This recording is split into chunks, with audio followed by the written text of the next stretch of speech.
Дэлгэр Монгол орныхоо 408 цогц цэнхэр дэлгэцээ үзэн суугаа архим олон үзэгчдийнхэн энэ оройн амраа молон айлтгах мэдчлээ. Сүлд телевизийн хамт олонны зүгээс бэлтгэн хүргэдэг сүлд хэлэлцүүлгийн ээлж дугаар эхлэхэд бэлэн болоод байна. За бид тухайн 7 хоногт анхаарал татсан гол үйл явдлын цөмөөс зочид төлөөлөгчид замун эрдэмтэн мэрэгдээ энэхүү нэвтрүүлэгт урьж оролцуулдаг байгаа. За өнөөдөр бид телевизүүд хэвлэл мэдээлэл эрхчлөөний талаар ярилцах болно. Гэтэл үзэгчид та бүхэндээ өнөөдрийн студид хүрэлцэж ирээд байгаа зочдоо танилцуулъя. За ингээд би баруун гар талаас эхлээд танилцуулаа явчаа. Миний баруун гар талд On TV телевизийн захирал Ганзор хүрэлцэж ирсэн байна.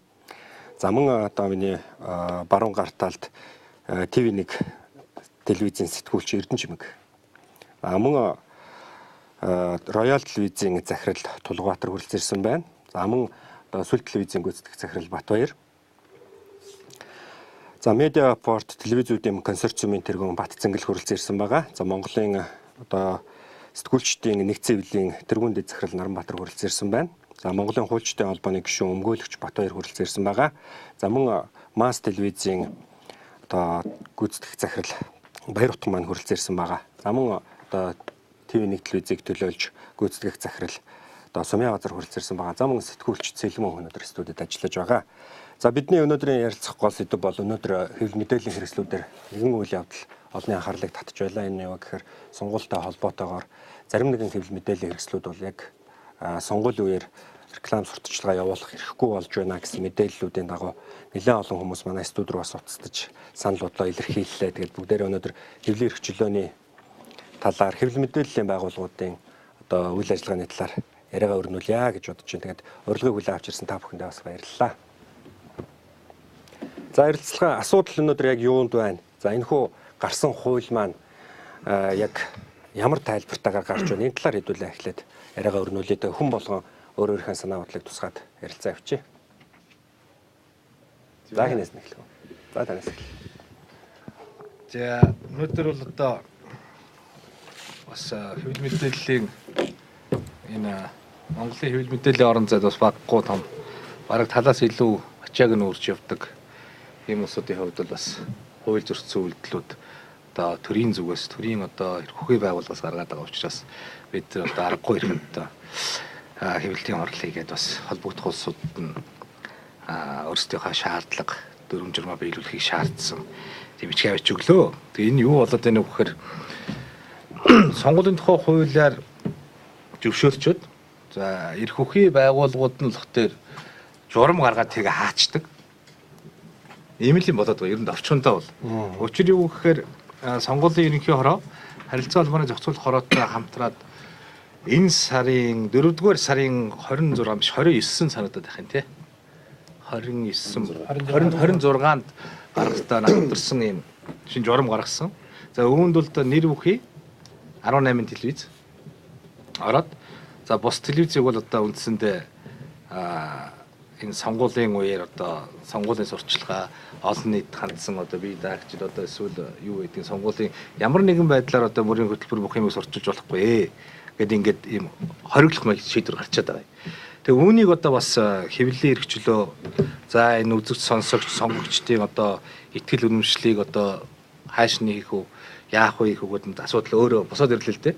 Ер нь альва юмд ингээд зүгээр жамаараа юмд энэ төрийн гар хөл төр өөрөө ингэж шурглаад эхлэхээр л ингээд бүх юмыг болохыг байлгаад ингээд замбараа хөтөд эхэлдэг. Энэ бас л өнөөдөр ийм л байдлаас үүсэлтэй. Энэ сонгуул явуулах төрийн эрхүйхий хоёр байгууллага өнөөдөр ийм нэг завхарсан балаа хуулиас гадуур юм хийгээл энэ нь өнөөдөр бидний ийм байдал хүрчихэж байгаа байхгүй юу? Тий. Манай Батбаяр бол хууль зүйн талаас нь сайн тайлбарлаж ярина да.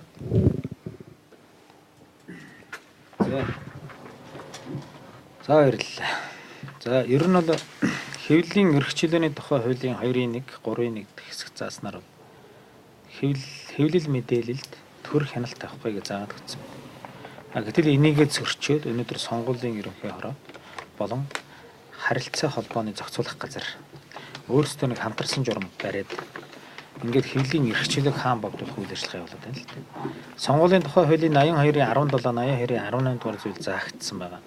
Сонгуулийн сурталчилгаанд хяналт тавина гэсэн энэ эрхээ хэтрүүлэн хэрэгжүүлээд хууль буруу тайлбарлагдсан ба бүр телевизүүд сонгуулийн үеэр телевизүүдийн явуулах нэвтрүүлэгт хяналт хийгээд ойлгож байгаа. Ингээд хууль зөрчөөд байна. Энэ дээр нь бол одоо яг зөв сонгуулийн тухай хуулийн 82-ийн нэгт хэсгийг одоо өргөн нэвтрүүлгийн арайжаа гэсний өргөн нэвтрүүлгийн телевиз гэж хольж хутхан буруу тайлбарлах замаар ингээд сувгийн телевиз энэ төр гэсэн шинэ нэр томьёог оруулж ирээд ингээд сонгуулийн хуулинд байхгүй юм эрхийг эдлээд ингээд үл ойлголцол бохимдлыг үүсгэж байгаа юм л. Ер нь бол үндсэн хуулийн 16-гийн 16 заагдсанаар л үг хэлэх, хэвлэл нийтлэх, итгэл үнэмшилтэй байх эрх нь нээлттэй байна. Мөн одоо иргэдийн 16-гийн 9-р хэсэгт байгаа сонгох эрх юм. Энэ сонгох эрхээ эдлэхийн тулд иргэд чөлөөтэйгээр энэ нийгэмд болж байгаа үйл явдал мөн тухайн нэр дэвшигчийн талаарх үнэн зөв бодит байдлыг үнэн дүнсний эцэст харьцуулсан судалгааны үндсэн дээр итгэл үнэмштэйгээр сонгох эрхээ эдэлдэг. Гэтэл энэ сонгох эрхийн бол хязгаарлагдвал байдал оруулж албан тушаалаа ашиглаж хэсэн бодлох нөхцөл байдлыг үүсгэж байна. Тийм учраас үүн дээр хэвлийн эрхчлийг хамгаалахын тулд телевизийн хүмүүсүүд эсэргүүцэж үзэл бодлоо илэрхийлж байна. Тэгэхээр энэ сонгуулийн ерөнхий ороо за харилцаа холбооны зохицуулах хорооноос энэ хуулинд бол өөрсдөө тайлбар хийгээд журам баталчихжээ. Тэгэхэд өөрсдөө хуулинд тайлбар хийх эрх нь байгаа юм уу? Үндсэн хуулийн 51-ийн 4-р хэсгээр улсын дэд шүүх зөвхөн тайлбар хэрэгтэй. Гэтэл энэ улсын дэд шүүхийн тайлбар хийх эрхийг энэ харилцаа холбооны зохицуулахаар дураараа идлээ. Ингээ хуулийг өөрийнхөө ойлгосноор тайлбарладаг. Ард түмэн өөрийнхөө ойлгосноор тайлбарладаг. Бид өөрийнхөө ойлгосноор тайлбарладаг. Гэхдээ бидний өөрийнхөө ойлгосноор тайлбарлахыг нотлох хэд хэдэн хуулийг зохицуулдаг. Сонгуулийн тухай хуулийн 82-ийн 4, 82-ийн 8 дахь хэсгүүдэд телевизүүд тэр сувгийн өргөн нэвтрүүлгийн гэж ялгахдахгүйгээр тухайн сонгуульд оролцох бүрэн эрхийг чөлөөтэй нээгээд өгсөн. Гэтэл энэ эрхийн дурдахгүйгээр зөвхөн өөрийнхөө ойлгосон баталсан журмаа бариад л байдаг. Тэгээ ингээд үйл явдал үүсгэж байна. Тэгэхээр хэдхэн телевизүүдийн асуудал биш энэ хүү телевизүүдийн ард маш олон үзэгчид телевиз болгоны ардталд бас маш олон хүмүүсийн ажил хөдөлмөр байгаа. Тэгээд яг ямар шалгуураар эдгээр телевизүүдийг инхүү одоо сонгон шалгууруулж авсан юм бол зөвхөн одоо кабелийн гэхээр одоо яг шалгарсан байгаа телевизүүд донд болохоор мөн адилхан кабелаар явуулдаг өргөн нэвтрүүлэг цацдаггүй телевизүүд ч байж байгаа. Тэгэхээр яг энэ ямар шалгуураар зөвхөн инхүү одоо телевизүүдэд сонгосон юм бол дээрэс нь өнөөдөр бол бас төрийн 3 өндөрлөгт өргөх чөглөө шудраг өрсөлдөөн эргэлгчийн төлөө газар очлоо. За мөн одоо холбогдох албан хүмүүст бол бас бичиг сачгаа хүргэлээ тийм ээ. Тэгэхээр энэ тал дээр та бүхний бас байр суурийг сонсъё гэж бодож байна тийм ээ. Бүгдээр яг бүгдээрэнд микрофон нээлттэй байгаа учраас бүгдээр яг өөр өөрхөн байр суурийг явуулж. Тэгэхээр эхлээд Наранбаатар тэргүүнээс эхлэе явуулж. Саяхан одоо 4-р сард баг энэхүү журам батлагдаж байгаа үед бол дэлхийн хэвлэлийн эрхчлөөний өдрөө бол тэмдэглэж байсан гэх ийм л хугацаанд бол энэ журам гарсан юм байна. Ер нь юм их цахаа алдсан хэтэрсэн шинжил хүмүүс энэ бас дахиад л гарч байна. Хурлын сонгуульд болохоор мэдээллийн хэрэгслүүд явуулж болно гэж заасан байдаг. Тэнд харилцаа холбооны зохицуулах хорооны дарга нь өргөн сувгийг ялгчдаг. Энийг одоо жишээ нь одоо зүгээр харж байгаагаар тайлбарлах юм бол өргөн нэвтрүүлгийн эрхүүд нь дандаа эрх мэдэл бүхий мөнгөтэй улсын хурлын гишүүд болоод бус хүмүүст байгаа. Одоо өргөн биш сувгийн гэдэг улсууд нь одоо жинхэнэ утгаараа энэ салбарт ажиллаж амьдарч мэргэжлийн карьерийг хөөж өмнөд тэмдэгч ажиллаж байгаа хүмүүс. Энэ хүмүүс бол одоо жишээ нь сонгуулийн сурчлагаанд оролцох, хүнд үнийн зөв мэдээлэл өгөх. Одоо энэ Монгол улсад болж байгаа энэ ажлууд оролцох хэрэггүй байх нь л дээ. Утга нь ерөөсөө тийм харагдаж байна. Тэгээд нийтдээ 50 орчим сувг одоо тэдний нэрлээд байгаа шүү дээ. Нэрлээд байгаа шүү дээ. Сувгийн телевиз байна гэж. Хамгийн багадаа нэг 40 хүн ажиллана. Энэ 2000 хүн нэгтгэлийн байлээ ямар нэгэн уулуурхай юм ярингуудаа нэг жалганд байгаа 5 айлын асуудал ярьд юм билээ. Тэгвэл ягаад хэвлэл мэдээллийн салбарт телевизийн салбарт ажиллаж байгаа нь 2000 хүний амьдралыг тэрний ардны хүний ард 3 гэж тооцолд 6000 хүний амьдралыг айлыг яагаад үл тооцож байгаа юм? Яагаад Монгол улсын ер нь зах зээл угаасан баг гэдэг. Хэвлэл мэдээллийн зах зээлийн тэргийн дагаад баг болж байгаа үйл явдал цөөн үндэсний хэмжээний одоо шинэ реклам сурчлага явуулах кампани цөөхөн тэр яг тэрүүгээрээ санхүүжих ёстой хувийн чөлөө радио телевиз сонсдгуулүүд сонгуулийн үе болонгуудаа энэ хэд яхаараа зөвшөөрөгддөггүй. Эрх мэдлэлтүүдийг болохоор зөвшөөрөгдөж явдаг юм бэ. Энэ үднээс энэс өөр яг үндэ тайлбар олдохгүй байна, харагдахгүй байна нэг талдаа. Нийтдээ 3500 орчим би зүгээр буруу тооцсон байж магадгүй. 3500 орчим нэр дэвшигч байна гэж би сонссон. Хүн мэдээлэл авах хэрэгтэй гэдэг байхгүй. Бид нар одоо шинэ хэвлэлийн хэрэгчлөө гэдэг чинь тэр шүү дээ. Хүн хэвлэлийн хэрэгчлөөтэй нэг хэсэг нь нөгөөх нь мэдээлэл авах хэрэгтэй. Яагаад нэг хэсгийнх нь хэвлэлийн нийтлэх хэрэгчлөөг хаагаад нөгөө хэсгийнх нь мэдээлэл авах хэрэгчлөөг нь боомлж байгаа юм. Ахаад л зөвхөн өөрсдөө 76 хүн өөрсдөө таньдаг гэж ойлгоод хүн үү. Тийм л хууль хийгээд байгаа шүү дээ. Тэгэнгүүтээ тэрнийхээ үргэлжил болгоод өөрсдийнхөө телевизээр өөрсдөө гаргачих юм байна л да. Тийм ээ. Тэр ийм зарчмаар бол явахгүй. Энэ бол буруу юм аа. Энэ үндсэндээ биш тэ Монгол улсын үндсэн хууль заасан хүний эрх. Тэр байтугай олон улсын нүүбийн хаалтыг заасан хүний хэвлэлийн нийтлэг хэрэгчлээ, хүний мэдэх эрх энийг шууд тусч байгаа байхгүй. Одоо яг гадны хаймыг тоодгүй байж л дээ. Одоо нэр хүндээ алдсан хээгээ барсан Монгол улс. Тэгвэл яагаад үндсэн хуульд заасан, сонгуулийнхаа хуульд заасан юмыг хэн нэгэн балган сүрэн, хэн нэгэн дарга, эсвэл хэн нэгэн даргын тохиур яагаад өөрөөр шийдэт байгаа юм? Энийг энэ хүмүүс анхаарч үзэх хэрэгтэй байх. Энэ өргөн олон төм мэдээлэл авч үйж зөв сонголтоо хийх байх.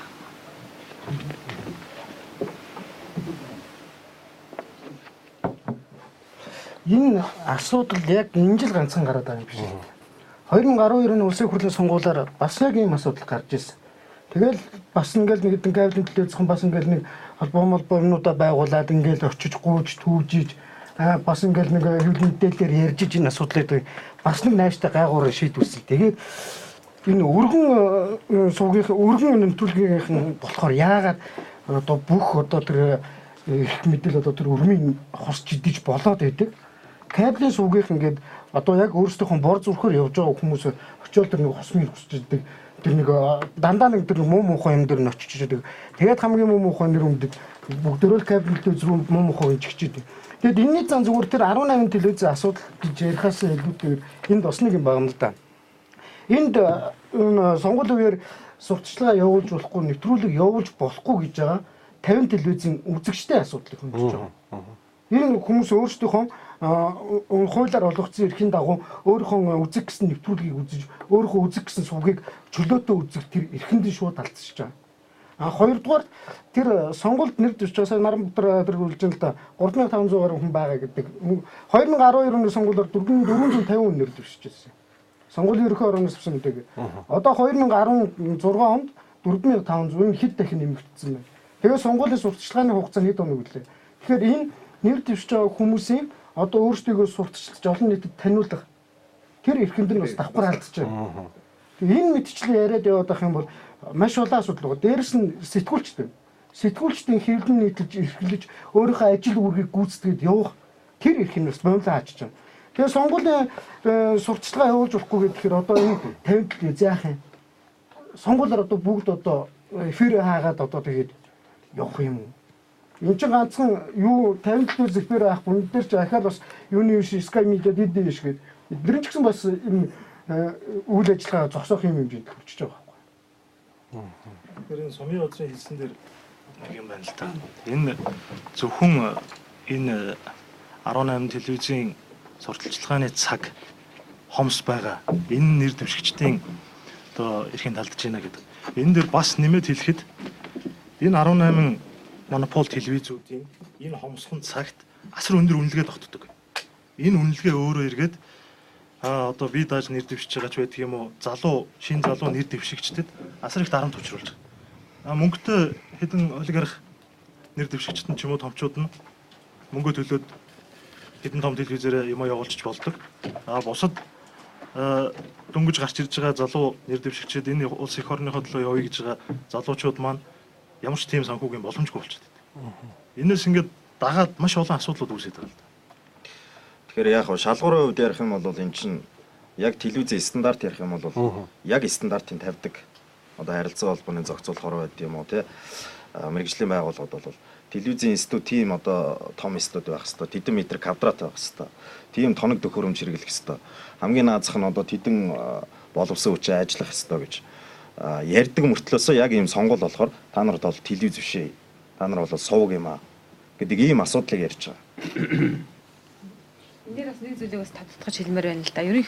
Ерөнхийдөө төрийн байгууллагууд өөрсдөө ер нь бол төрийн байгууллага хувийн хвшлээ боомлдог ийм асуудлууд бол жил дараал нь бол гарч илээ л да. Тухайлх юм бол яг сонгуулийн хуулинд зааснаар 82-ийн 8 дээр бол Монгол улсын нутаг дэвсгэр нийслэл орон нутагт үйл ажиллагаа явуулж байгаа телевизүүд сонгуулийн сурталчилгааны нэвтрүүлж болно гэж заасан хэрнээ.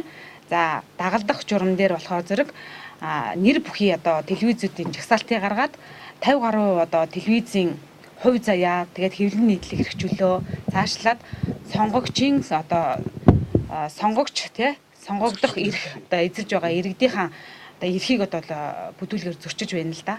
Тэгэхээр энэ дээр бол харилцаа холбооны зохицуулах хорооны дарга Балган сүрэн сонгуулийн ерөнхий хорооны дарга Содном Цэрэн нарын одоо хамтран гаргасан энэ журам дээр бол нэмэлт өөрчлөлт оруулах байдлаар энэ асуудлыг бодвол нэг тийш нь шийдэх нь одоо зүйн хэрэгээ. Тэгэхгүйгээр одоо энэ 50 гаруй телевизийн уран бүтээлчдийн хийж байгаа ажил албыг нөгөө талаар бол явуулахгүй байх. Иймэрхүү зүйлүүдийг бас нэлээдгүй одоо хүндрэл дагуулах юм нөхцөл байдал одоо одоогоор бол харагдаж штэ. Тэгэхээр ер нь бол энэ ганцхан зүгээр нэг 50 телевизийн асуудал биш, Монголын ард түмний асуудал.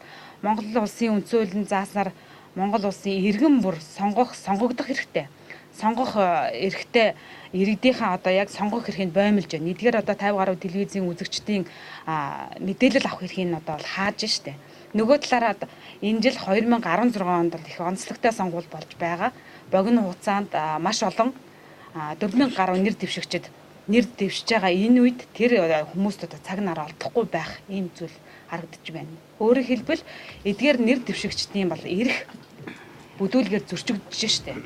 Тэгэхээр энэ дээр бол холбогдох газрууд тодорхой арга хэмжээг богино хугацаанд авч бидэнд бол мэдээллийг ирүүлж ингэж ажиллах нь одоо зүйн хэрэг маал гэж бас хэлмээр байна. Бид нар бол энэ сонгуулийн ерөнхий хорооноос мэдээлэл авахар яагаад энэ манай телевизүүдээр юу явахгүй байгаа юм бэ? Сурталчилгаа явах боломжгүй юм бэ гэдэг асуултыг асуухаар ямар хариулт ирүүлж ийнэ гэхээр танах бол хуулийн дээр байхгүй байна. Танах бол телевизээр явна гэсэн байхад танах бол телевиз биш ээ гэдэг энэ нэр томьёоны юм жижиг юм яриад байгаа байхгүй. Сувгаар бол юу явахгүй, сонгуулийн сурталчилгаа явахгүй. Телевизээр бол явна, өргөн нэвтрүүлгийн телевизээр явна, кабелийн сувгаар бол явахгүй гэж. Тэгээ сая түрүүн тулгаа захирал бас хэлсэн шүү дээ. Яг ийм нэг стандарт яриад эхлэхээр телевизийн стандарт ярьдаг. Гэтэл бид нар бол ялгаа авахгүй, өргөнийх байна уу, кабелийнх байна уу адилхан стандартыг мөрддөг. Адилхан технологийн дагуу явдаг тийм. Тэн дээр бол яг адилхан боловсон хүчин ажиллаж байна. Мэргэжлийн тэр зураглаач нь байна, эвлүүлэгч нь байна, найруулагч нь байж байна, хөтлөгч одоо юу байдгийг, инженерүүд бүх хүмүүс нь байж байгаа. Энэ хүмүүс нь бүгдээрээ байгаад ажиллаа хийгээд үр дүнд нь юу юм гэхээр үзэгчдэд хэрэгтэй олон нийтийг соён гэгэрүүлэх контентууд, мэдээллүүдийг түгээж байгаа. Яг адилхан энийг хийгээд явж байтал яг нэг сонгуул болно. Танах бол телевиз биш ээ. Та нар бол одоо нэг юу юм баг студи юм уу юу юм сувг гэдэг чинь өөрөө бол ерөөсөө хуулинд ороогүй учраас гэдэг юм ялгаа гараад ирж байгаа. Тэгээ энэндээс цаашлаад хор уршигыг аваад үзэхээр нөгөө нэг 18хан телевизээ гаргаад ирсэн. 18 телевизтэй өгсөн цагийг нь тоолохоор их бага цаг байдаг. Үнийг нь аваад үзэхээр маш өндөр үн гараад ирсэн. Бид нар бол албан бус мэдээгээр байгаа шүү дээ. Энэ 18 өргөн нэвтрүүлгийн гэж яриад байгаа телевизүүдийн бол сонгуулийн сурталчилгааны үеэр сурталчилгаа явах бүх цагууд нь дууссан гэдэг юм яригдж байгаа байхгүй. Дуусцаа. Магадгүй ингээд ганц нэг цаг үлдсэн байна танах баг яах юм. Минутанд 500 мянгаар авах юм уу яах юм гэдэг юм ярьж гин гэж. Тэгэхээр бидэнд хин хандж ийн вөхөр энэ нөгөө нэг бие дагчид жижиг намын нэр дэвшигчид энэ дээр ярьсан 2-3 мянган хүн байна гэж энэ хүмүүсийн нөгөө нэг үлдсэн хүмүүс чи бидэнд хандж байгаа. За том телевизэд хандлаа бидэнд бол цаг олдохгүй байна. Энэ цаг нь бүгдээрээ дууссан гэдэг юм яриад байна. Цаг нь дууссан эсвэл бидний мөнгө хүрэхгүй байна. Тэгэхээр танах тэр юм хийе гэхээр манайхыг хийх бидний хийх боломжийг нь бол энэ Монгол Улсын харилцаа холбооны зохицуулах хороо сонгуулийн ерөнхий хороо хамтраад нэг журам гаргацдаг. Энэ журам дээр энэ телевизүүдээр л зөвхөн явна шүү гэдэг нэг телевизүүдийн нэр зоогоод өгсөн. Бидний нэр бол тэн дээр ерөөсөө байхчгүй. Тэгсэрнээ явуулж болохчгүй гэсэн юм байхгүй. Нэг ийм юм ороод ич. Дахиад дээрэс нь нэмээд 2012 оны сонгуул дээр яг энэ асуудал байсан уу гэвэл байсан. Нэмээд юу орж ирж байгаа нөхөр энэ сонгуулийн сурталчилгааг явуулах хэвлэл мэдээллийн байгууллагууд сонгуулийн ерөнхий орооноос зөвшөөрөл авна гэж. Өөрөөр хэлбэл энэ төр засагчин улам одоо Монгол Улсын ерөнхийлөгч ярьдаг те энэ ухаалаг төртөө болъё, цомхон болъё, хялбархан асуудлаа шийддэг болъё гэж ярьдаг, уриалдаг бид нар ч гэсэн энэний төлөө явж байгаа. Гэтэл улам л нөгөө нэг хүнд суртал гэдэг нөгөө нэг зөвшөөрөл авдаг. Сонгуулийн ерөнхий орооноос зөвшөөрөл аваагүй бол чи реклам явуулах эрх байхгүй шүү. Хүн мэдээлэл ирэхгүй шүү л гэдэг ийм юм яригадаад байдаг. Ингээд ийм ардаа бол маш их хор хохирол байгаад байгаа байхгүй. Тэгээ энэ олон телевизүүд чинь яах энэ сонгуулийн үеэр яаж ажиллах юм? Нөгөө байгууллагууд бидэнтэй хамтарч ажилладаг хувийн хвшлийнхэн бизнесийнхэн бол сонгуулийн үеэр ямар ч сурталчилгаа мэдээлэл явуулдаггүй. Яагаад гэвэл энэ үед сонгуулийн сурталчилгаа телевизүүдээр явдаг, сонгуулийн уур амьсгал явдаг учраас бид нар бизнесийн мэдээлэлээ энэ үед бол зогсооно гэдэг байдал бол байдаг. Ингээд энэ үед бол энэ 50 телевизийн ард байгаа энэ 2-3 мянган хүн яах юм бэ? 5-6 мянган Монгол улсын иргэд одоо яах вэ гэдэг асуудал энэ дээр бол бас байж байгаа. Тэгэхээр энэ ч үүднээсээ бид нар бол Монгол улсын ерөнхийлөгчд, Монгол улсын их хурлын даргад, ерөнхий сайдад бол дэмжлэг хүсэх тухай бол бичгүүд хөргүүлсэн. Тэгэхээр энийг бол бас хүлээж авч бидэнд бол ард түмэнтэйгээ хамт байж энэ телевизүүдийн асуудлыг бас шийдэх болов уу гэж бас найдаж хүлээж байна. Дэмжлэг хүсээд байх юм байхгүй шаардах хэрэгтэй шүү дээ. Ер нь бол бид нар дэмжлэг хүсэх мэдээлэл явуулж байгаа. Одоо арга ярьж байгаа л шаардлага хөрвүүлэх хэрэгтэй. Ер нь бол харилцаа холбооны зохицуулах орооноос телевизийн, радиогийн стандарт ер нь бол ярих зөв юм байна. Яг тийм студидтэй, тэдэн камер юм байхтай одоо шинэ тэдэн оноос хойш одоо шинэ тооноор явуулж байгаа дараа нь HD болох тийм бас одоо гэх мэт тийм ээ. Тийм стандарт бол байх. Тэгэнгүүтээ яагаад төдийгөөс өдөө хүртэл ярихгүй зэгслэхгүй байж байгаа. Одоо сонгуулагууд ярьж байгаа юм. Тэгэнгүүтээ дээр нь зөвхөн би анзаараад байхад арай нэг жоохон илүү олон үзэгчийг одоо судалгаагаар аваад байгаа. Арай илүү өвтөх юм бэлдээд байгаа улсуудаа хаан шүү ингэ шүү тэгээ шүү гэсэн шаардлага мэдээд л ирээд байгаа сургатай. Би бас нэг усыг олж харсан.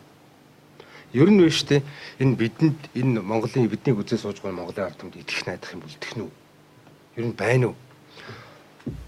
Одоо 6 сарын 29-нд 50 хүрэхгүй хоногийн дараа сонгуул хийнэ гэдэг үү? Тэгсэн чинь сонгуулийнхаа хуулийн тойргийг өнөөдөр төрийн байгуулалтын байнгын баталж байгаа жишээтэй. Юундаа тохируулж юугаа хийгээд байгаа юм бэ?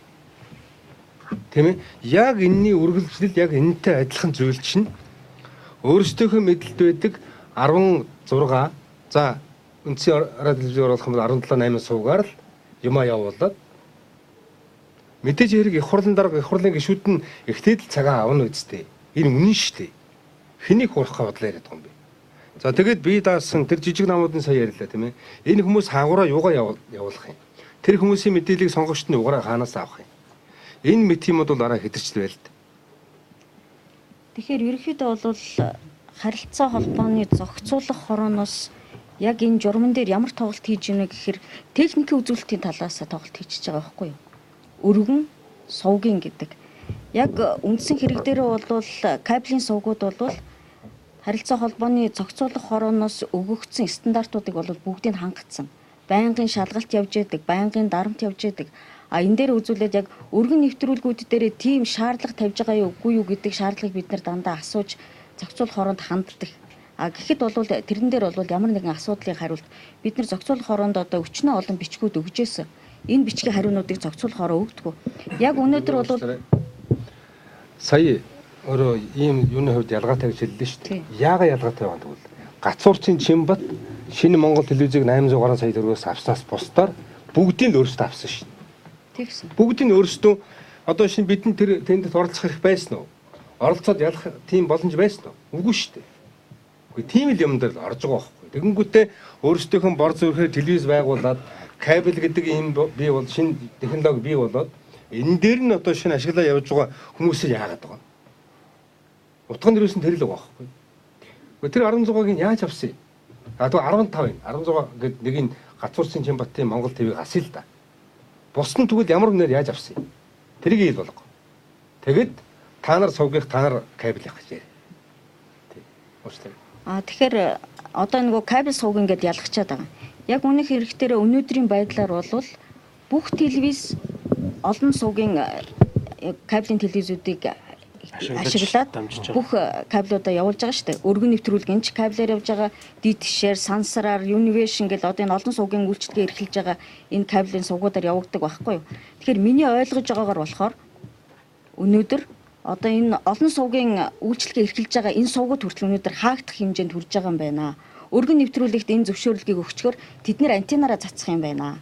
Тэгэхээр бусад кабелийн телевизүүд тэр сувгийг дамжуулж байгаа тэр кабелийн олон сувгийн үйлчлэгээ эрхэлж байгаа тэр кабелийн сувгууд бас хаагдах юм байна. Үзэгчдэд энэ кабелийг эрхэлж байгаа улсууд бас хаагдах юм байна гэдэг ойлголт бол үзэгчдэд хүрж байгаа гэж би ойлгож байгаа байхгүй юу.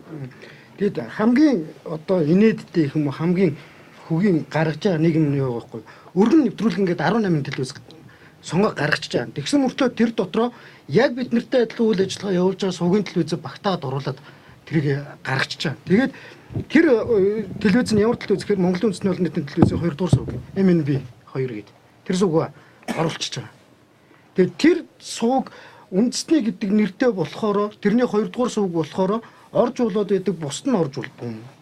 Тэгвэл яг адилхан эрхтгшил байж байгаад эрхтгшил юмнууд гаргасан шүү дээ. Тэгээд улсын их хурлаас батлаад өгсөн хуулийн нэг агентлагийн дарга журам гаргаад тэр хуулийг өөрчилж болдог юм болдгүй юм гэдэг асуудал байгаа байхгүй. Зүгээр хууль гаргаад нэг агентлагийн дарга журам гаргаа өөрчилждэг бол энэ улсын их хурл гэж байгаад байна. Бас ямар хэрэгтэй. Хууль гаргаад яах юм. Агентлагийн дарганууд нь журмаа гаргаад тэгэл өөрчлөл явуучих л дээ. Тэгээд энэ антенны телевиз кабелийн сувг гэж яриад. Энэ бол урд нь энэ аналог систем дээр байхад антенны телевиз кабелийн сувг хоёр бол үнэхээр ялгаатай байсан. Зацалтын хувьд ч гэсэн. За хуучин антенны телевиз яадаг гэсэн гэхээр өөр гэсэн пердачиг дахин дамжуулагчтай агаараар аль дуртай айлынхаа хоймор заларчдаг байсан. Бид бол кабелийн сувг дахин дамжуулах телевизүүдээрээ дамжиж иж айл очилдог. Одоо энэ тоон систем шилжээд Монгол улс телевиз тоон систем шилжээд эхэлсэн. Одоо бараг дуусах шатандаа явж байгаа. Тэгэхэд бидний хувьд бол ямар ч технологийн ялгаа байхгүй болсон. Бүгд яг адилхан. Магадгүй зарим кабелийн сувгууд нөгөө Мондөг 18 телевизээс илүү тоног төхөөрөмжийн хүчин чадалтай, илүү үзэгчтэй, дуу дүрсний тод ялгаралтай, илүү үзэгчтэй, илүү сайн контент боловсруулдаг сувгууд зөндөө байгаа.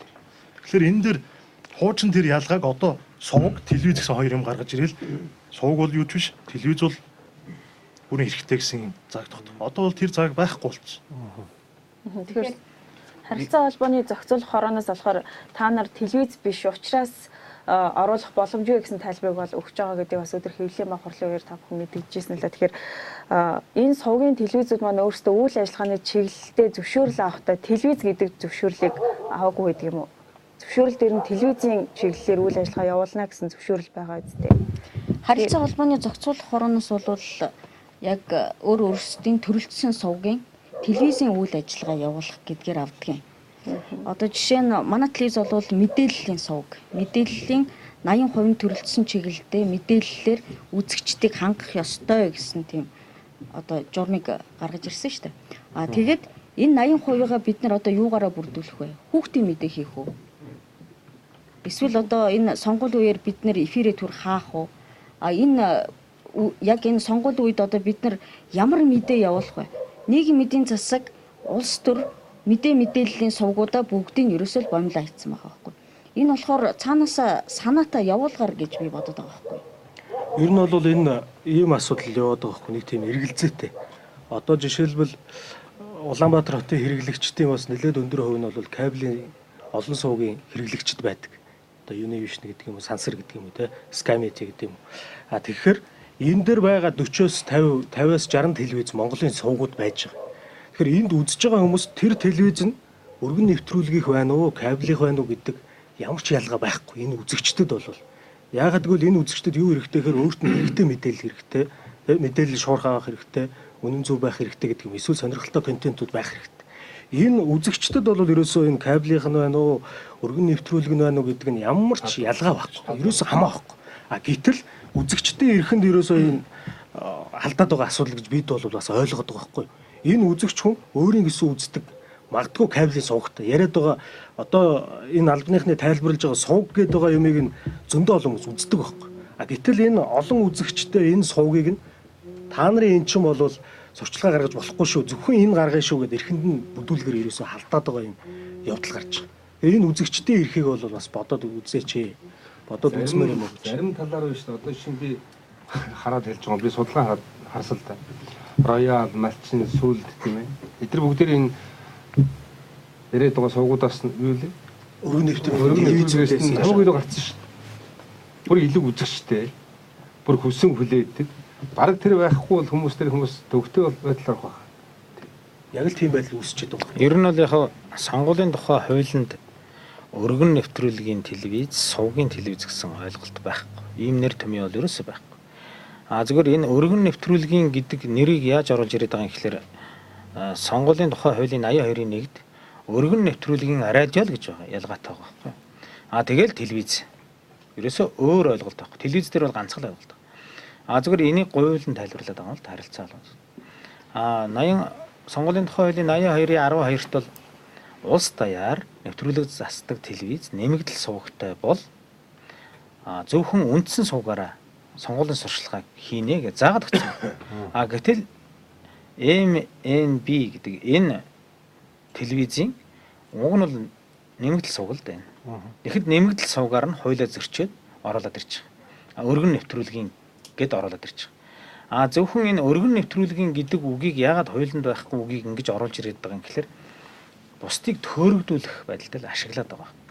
Сонгуулийн ерөнхий хороо өөрөө 82-ийн 12-ыг зөрчичээд байхад чимээгүй л суугаад байгаа. Сонгуулийн ерөнхий хороо бол яг 5-1 дээр зүйл дээр зааснаар бол ил тод шудраг өрсөлдөөнтэй байдлыг хадгална, хуулийг дээдлэн ажиллана гэсэн үүргүүттэй. Тэгсэн ирнэ энэ үүргээ биелүүлж байгаа юм байна.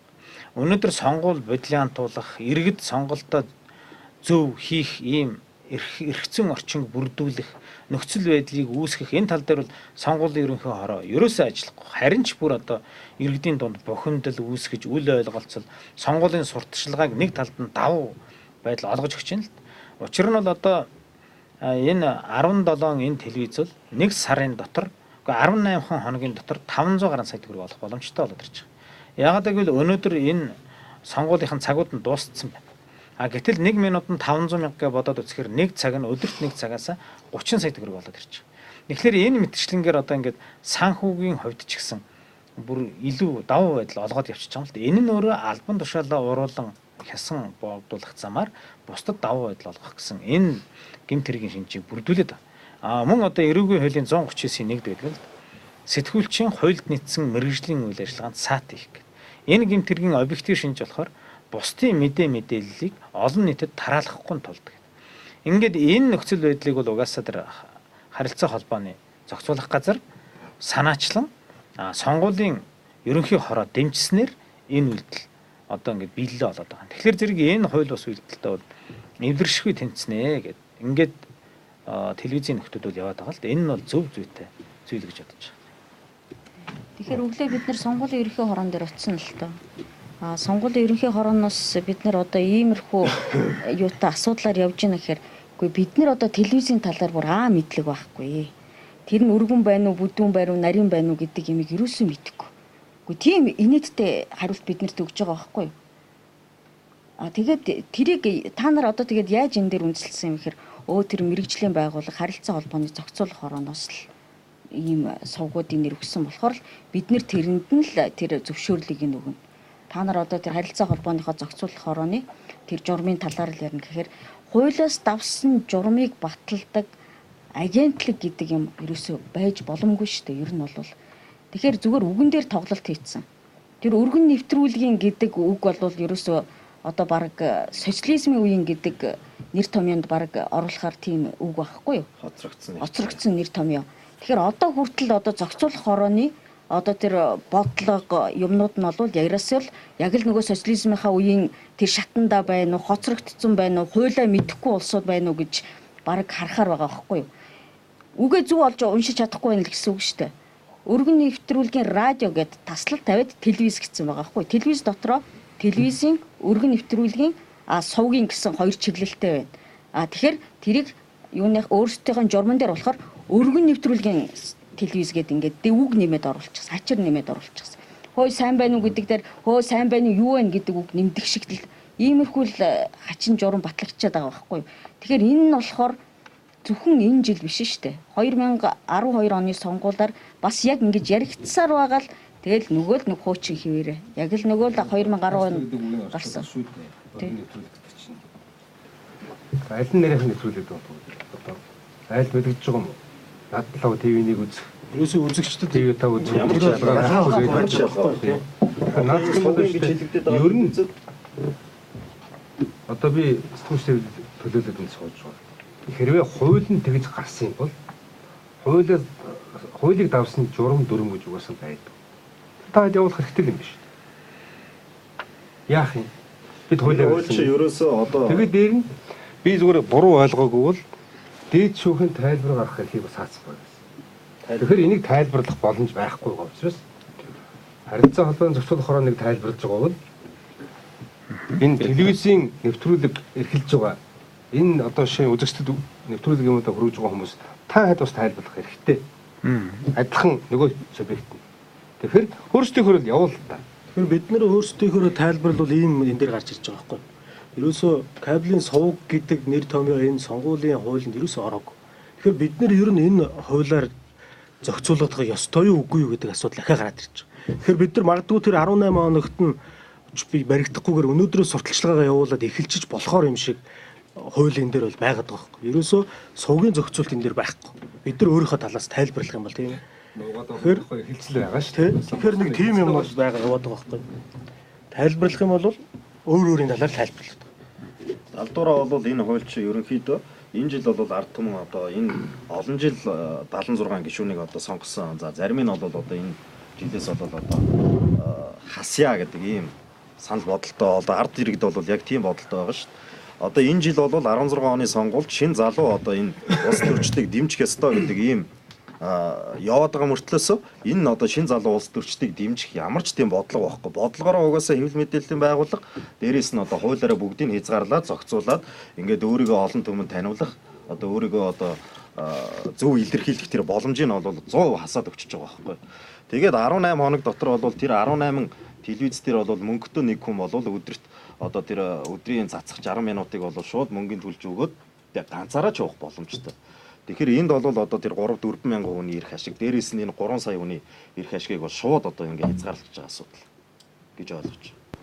За баярлалаа. Ингээд хилцүүлэг маань үргэлжилж байна. Хэсэг хугацааны завсарлагын дараа бид эргээд уулзъя. Тэгэхээр бидэнтэй хамтдаа байгаа хүмүүс үзэгчдтэй бид өнөөдөр хэвлэлийн эрхчлөө, зам сонгогдох эрхийг ноцтой зөрчиж байгаа нэг асуудлын талаар ярилцж байгаа гэдгийг хэлмээр байна. Хэсэг хугацааны дараа студид эргээд уулзъя.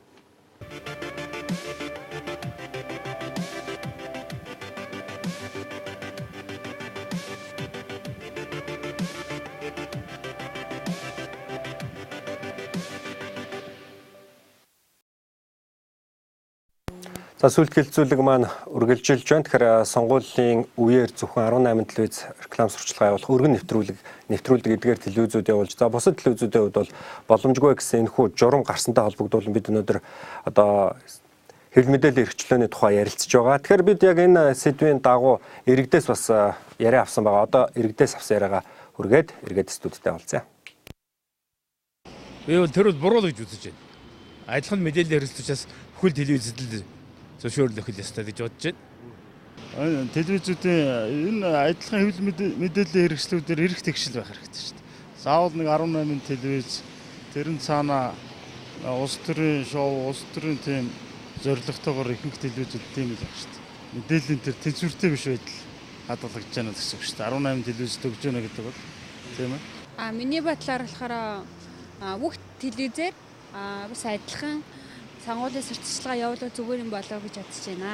Ер нь бүх телевиз яг тэгш явуулах хэрэгтэй юм болоо гэж бодож байна. Тийм. Хуулаа их тэгш гараад зүгээр тийм.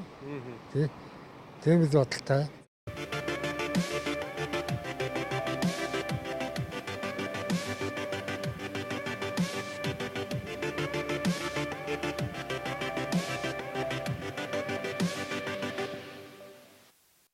За эргээд тавтан морилын үзэгчтэй. Тэгэхээр бид өнөөдөр одоо энэхүү үйл явдлын эргэн тойронд болж байгаа асуудлуудын талаар та бүхэндээ нэмэлт тайлбарыг хүргэхээр, нэмэлт мэдээллийг хүргэхээр өнөөдөр хэлцүүлгээ энэ сэдвийн хүрээнд явуулж байгаа. За ингээд үйл ажиллагааны чиглэл бол яхаа аргагүй телевизэд байх ёстой бүхэл чиглэл боловсон хүчин техник тоног төхөөрөмжөөр үйл ажиллагаа явуулаад байдаг. Гаргаж байгаа контентууд, нэвтрүүлгүүд нь ч гэсэн телевизийн одоо шаардлагад нийцсэн энэ одоо бүтээгдэхүүнүүдийг үйлдвэрлэж байдаг мэргэжлийн боловсон хүчинтэй эдгээр телевизүүд маань өнөөдөр яагаад ийм байдал хүрэх болов. Тэгээд түрүүн бол бас гам зэрэг захирал ярьлаа тийм ээ. Тэгэхээр энэ дээр хэдүүлээ дэлгэрүүлээ цааш нь ярья гэж бодож байна. Тэгэхээр ер нь бол үзэгчдэд эцэст гаргаж байгаа одоо мэдээлж байгаа мэдээлэл, гаргаж байгаа нэвтрүүлгүүд нь чанартай үзэх дуртай юм байх нь одоо өргөн нарийн буюу одоо нөгөө кабелийн байна уу юу байна уу энэ бол хэдүүлэн мэдэгддэггүй гэж ярьж байсан. Тэгээд энэ дээр хэдүүлээ бас тогтоол ярилцъя гэж бодож байна. Нөгөө хуулийн бид нар түрүү цогц сурдад өнгөрлөө шүү дээ. Энэ сонгуулийн хуулийн дээр бол ерөөсөө сувг гэсэн ямар ч зохицуулт байхгүй. Сувгаар явуулна, эсвэл сувгаар явуулахгүй гэсэн зохицуулт байхгүй. Тэгэхээр бид нар харилцаа холбооны зохицуулахаараа гэдэг байгууллага нь өөрөө хуулийг өөрийнхөө тайлбарлаж байгаа бол түрүүнд энд Наранбаатар дарга хэлсэндээ тэгвэл бид нар бас өөрсдийнхөө хуулиар тайлбарлаж бас эрхэн хэрвээ байдаг юм бол. Тэгвэл сонгуулийн хуулийн дээр сувг гэдэг нэр томьёо байхгүй учраас энэ хууль бол бидэнд ерөөсөө хүчин төгөлдөр бос хууль юм байна. Бид энэ хуулинд захирахдахгүй юм байна. Ингээд аваад үзэхээр бидний өнөөдрийн энэ тавьж байгаа хүсэлт шаардлага бол ер нь бол эцсийн бүлэгтээ бид сонгуулийн тэр нэвтрүүлэг мэдээлэх эрхийнхээ хүрээнд мэдээлээд явхад бол ямар нэгэн хууль тогтоомж зөрчихгүй байна гэж бид бол хараад эхлэхэд хүрч байгаа. Тэгэхээр энэ талаас бол бас хуулийн талаас нь манай Батбаяр өмгөөлөгч бас ярих байх гэж би бодож байна.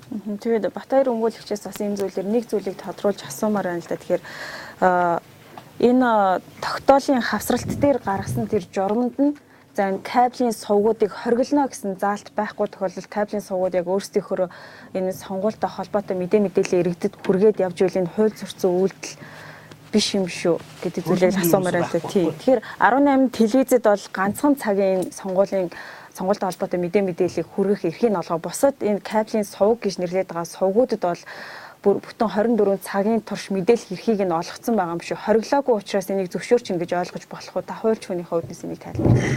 Тий. Ер нь бол хуульд хууль нь наривчлан заагаагүй бол түүнийг ижил төсөөтэй хуулиудаар нь дагаж мөрднө гэж заагаад өгсөн байна. Энэ яг энэ хуулийн дээр бол казаул тайлбарыг голчлон хэрэглээл явчихна. Гэхдээ энэ сонгуулийн тухай хуулийн дээр бол өргөн нэвтрүүлгийн болон сувгийн гэсэн ойлголт ерөөсөө байхгүй. Ганцхан телевиз гэсэн ойлголт байгаа байхгүй. Өргөн нэвтрүүлгийн радио гэдэг маань сувгийн радио гэсэн ойлголт байхгүй. Удаан ганцхан өргөн нэвтрүүлгийн радионууд л байдаг. Тэгэхээр зэрэг энэ дээр юу гэж ойлгох вэ? Бүх радио, бүх телевизүүд орно л гэж ойлгох хэрэгтэй. 82-ын 1-д зааснаар. Гэтэл үүнийг яг зөвхөн харилцаа холбооны зохицуулах хорооныхантай би уулзж ярьж үзсэлд. Гэтэл бүр шал өөр зүйл тайлбарлаж авчих. Яагаад та нар хуульд байхгүй юм эрх хэдлээд байгаа юм бэ гингүүд? Гэхдээ анх одоо тусгай зөвшөөрөл олгохдоо сувгийн гэж олгосон юм чинь сувгийн гэж ярина шүү дээ. Тэгээд ингээд нэг ерөөс шал өөр зүйл яриад явчихсан л. Тэгэхээр зэрэг ингэхгүй ингэж ойлгохгүй. Зүгээр анх тэр тусгай зөвшөөрлийг хуультай холбон ингэж тайлбарлах эрх л байхгүй. Тийм учраас хуулийн сонгуулийн тухай хуулийн 82-ын 4-р хэсэг дээр үндэсний олон нийтийн радио телевизээс бусад мэдээллийн хэрэгслүүд телевиз, радионууд бүгдээрээ зар сурталчилгаагаа гэрээний үндсэн дээр явуулна гэж заасан байна. Тэгэхээр чин зэрэг гэрээ хийх эрх нь бол бүгдэнд нь нээлттэй байна. Энэ 82-ын 4 дээрээ үнэхээр өргөн нэвтрүүлгийн телевиз гэж тодтож өгөхгүй яасан гэдэг нэг гэж. Ер нь бол яг зүгээр энэ дээр хамгийн гол нэг хэцүү юм нь улсын дэд шүүх хууль тайлбарлахаар болцсон болохоор бид нар хаашаа хандхаа мэдхээр ячаад эрх үхий албан тушаалтнуудын юм хүнд суртлын юм хүчин хөсдөх байдалд ороод байгаа юм л та. Тийм учраас зөвөр энэ дэр бид нар хуулийг бол хууль бол иргэн бүрт ижилдэгш үйлчлэх зарчимтай. Эннийхээ хүрээнд хууль тайлбарлах эрхгүй этгээдүүд хууль тайлбарлаад байгаа бол бид нар ч гэсэн тухайн хуулийг тэгэл тайлбарлаад явна. Зөвөр энэ дээр энэ хэрвээ улсын дэд шүүх хууль тайлбарлах эрх нь нээлттэй байсан бол бид нар улсын дэд шүүхэд санал асуулга хүргүүлээл энэ дээр тайлбар аваад чөлөөт оролцоо авчих боломж байсан.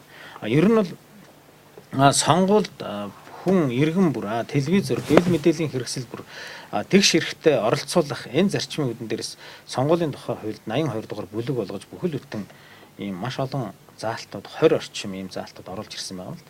Тэгтэл үүнийг дагаж мөрдөхгүй ингэж өөрсдөө дураараа тайлбарлах юм бол энэ маань өөрөө сонгуулийг бодлоонтуулж төрийн эрх мэдлийг авах гэсэн ийм гинт хэргийн шинжийг агуулж авчиж. Тэгэхээр зэрэг ийм одоо ноцтой үр дагаварт хүрэхгүй үүднээс одоо энэ дэр энэ телевизийн захирлуудын мөн ард олон нийтийн энэ үг үзэл бодлоо илэрхийлж байгаа энэ ихтгэл үнэмшил сонсож хүлээж аваачаа л гэж хүсэж байгаа байхгүй. Энэ телевиз сувг гэж яриад байгаа дээр бас нэг зүйлийг тодруулмаар байна л да. Та түрүү ярьжсэн 82-ын 12 гэдэг заалт дээр улсын хэмжээнд үйл ажиллагаа явуулдаг радио, телевиз нэгээс илүү сувгтай бол сурчлагын нэвтрүүлгийг зөвхөн үндсэн сувгаар нэвтрүүлнэ гэдэг энд бас сувг гэсэн үг ороод ирсэн байна шүү дээ. Үндсэн сувгаар нэвтрүүлнэ гэдэг маань яг хөө зүгээр энэ дээр яг хөө зүгээр сувгийнхаа энэ ингэж байгаа юм л да. Өөрийнхөө анхдагч нэвтрүүлгээр нэвтрүүлнэ л гэж байгаа. Сувг гэдэг үг нь ороод ирж байгаа. Ингэхлээр сувгийн нэвтрүүлгээр нэвтрүүлж болно л гэсэн заалт байхгүй наадах чинь. Тэгтэл сувгаар ерөөсөө нэвтрүүлж болохгүй гэсэн заалт байхгүй. Гэтэл харилцаа холбооныхан сувг гэдэг үг л орсон байх юм бол ерөөсөө нэвтрүүлж болохгүй гэдэг. Гэтэл хуулинд нь сувгаар нэвтрүүлж болно л гэсэн байгаа байхгүй тий. Зүгээр яг зүгээр энэ дэр ганцхан телевизэд 82-ын 17 дээр нэг л заалт байгаа. Харилцаа холбоо сонгуулийн сурчлагын нэвтрүүлэгт хяналт тавина л гэж. Гэхдээ тэгээд ингээд нэвтрүүлэгт хяналт тавих эрхээ хэтрүүлэн хэрэглээд байгаа байхгүй. Бүр одоо аль телевизээр явуулах, аль телевизээр явуулахгүй байх ийм эрхийг эдэлнэ гэдээ ойлгочихж байгаа. Гэтэл ийм эрхийг олгоогүй. Хуулинд байхгүй эрхийг л сонгуулийн ерөнхий хороо харилцаа холбоо хэрэглээд эдлээд байгаа. Энэ дээр нь л бохимдоод байгаа юм л. Ийм ойлгомжтой цагаан дээр хараар бичсэн юмыг зориуд муухарлаад албан тушаалын давуу байдлаа ашиглаад ингээд дайраад байгаад нь л иргэд бохимдоод байгаа юм л. Тэгвэл энэ нэвтрүүлэгт хяналт тавина гэдэг нь шүү дээ. Гинжлэг яах гэдэг юм. Коллабит юм уу? Яг зүгээр. За манай намын хүнийг муухай гаргасан. Тэнд ашиглаж болохгүй дүрсэн ашигласан гэх гээд байгаа юм. Эсвэл ямар нэгэн өө хайгаад техникийн хувьд одоо ч болохгүй нэг гэх гээд байгаа юм. Яаж хяналт тавих юм? Тий энэ дээр яг маш ойлгомжгүй юм шүү дээ. Бүр эн чинь бол зүгээр л нэг юмыг хаах л нэг тийм юу байхгүй юу? Яг хяналт тавина гэдгийг бол ургуулan ойлгоод байгаа юм л да. Энэ дээр юу гэж ойлгоод байгаа юм бэ? Хяналт тавина гэдэг маань сонгуулийн тухай хуулийн 70 дугаар зүйл дээр заагдсан тэнд байгаа зөрчлүүд гарах нь үгүй юу? Энэ дээр хяналт тавиараа л гэсэн үг.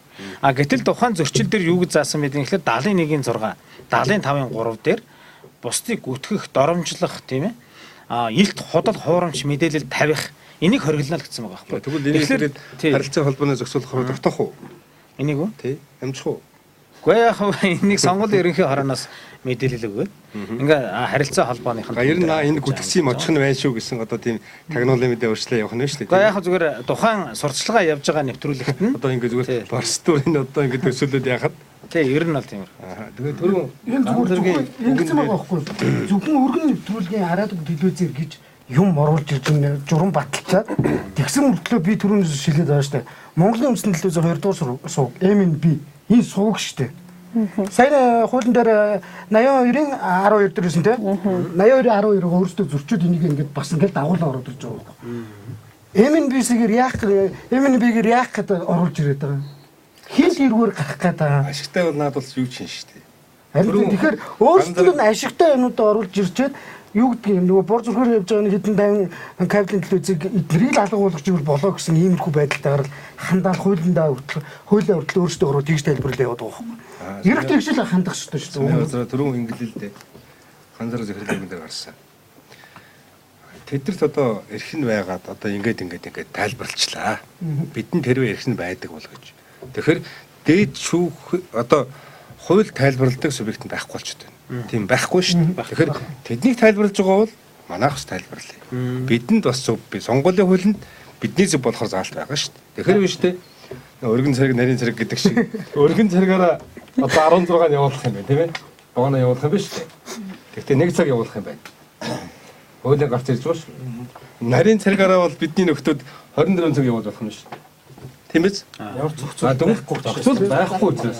Байхгүй бол нээлттэй гэсэн үг шүү дээ. Хоригдсон байхгүй бол уучлаарай үстэй. Тий. Тэгэхээр бид бол нарийн царигийнхаа тийм ээ. Өргөн царигийнхан бол 1 цаг тэрийг 15 толгойдөө хуваано яано тийм. Ийм зарчмаар явбал яадгийг. Тэгэд ийм юмыг одоо шин мэдсээр байж ойлгосоор байж хийж байгаа харилцаа холбооны зохицуулах хорооны дарга дээр балгансаар огцрох хэрэгтэй. Хэний тушаалаар, хэний заавраар, хэний зарилгаар би зөвөр вакцаалж ил байна л да.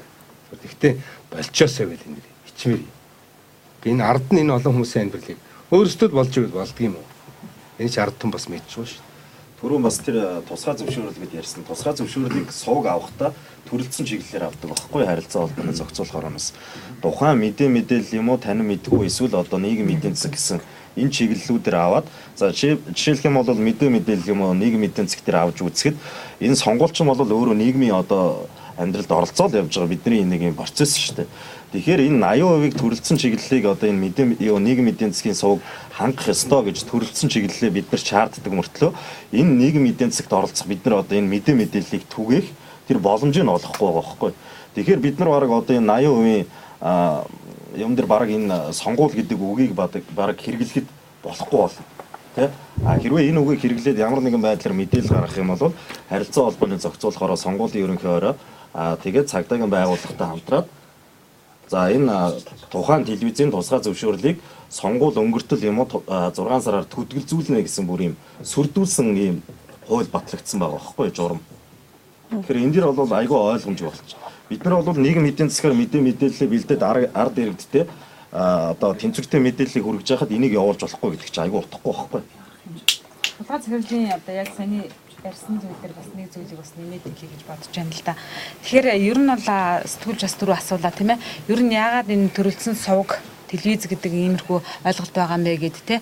Тэрэн дээр бол яг дулгаан захирлын хэлдгээр нийгэм эдийн засгийн сувг гэдэг дээр бол яг энэ төрөлжөлтийг тооцохдоо ийм зүйлийг нийгэм эдийн засгийн төрөлд хамруулан тооцно гэж үздэг. Хэрнээ улс төрийг ерөөсө хамруулахгүй гэдэг ийм одоо зарчмыг баримталж байгаа нь бас өөрөө эргээд одоо энэ надаас асуултын хэмдэг байгаад байгаа аахгүй юу. Тэгээ нийгмийн харилцааг нийгэмд болж байгаа асуудлыг шийдвэхийн тулд хоёрдугаар Монгол улсын бүх иргэнд хамаатай сонгогдох эрхээ эдлэх энэ одоо маш чухал цаг үед эдгээр телевизүүдийн үйл ажиллагаанд шууд оролцоод төр оролцоод явж байгаа нь өөрөө бас өрөөсгөл иймэрхүү хандлагыг одоо нийгэмд юу болгож штэ. Хуулиа харахаар ийм ойлгомжгүй. За дагалдах журам гараад ирэхээр хуулиасаа давсан журмыг холбогдох газрууд нь баталцдаг. Монгол улсад тэгвэл хууль байгаад ямар хэрэгтэй вэ? Хуулиа батлаад цаг алдах ямар хэрэгтэй вэ? Гэдэг ийм асуудал. Энэ дээр би бас нэхэд нэмэт нэг юм хэлж байна. Одоо юу гэдэг манай тал үзэхэд мэдээллийн сувг 80%. Манай телевиз өглөө 6 цагаас сахгуулаад шөнө 12 цаг хүртэл явхад тэрний 80% мэдээлэл явна.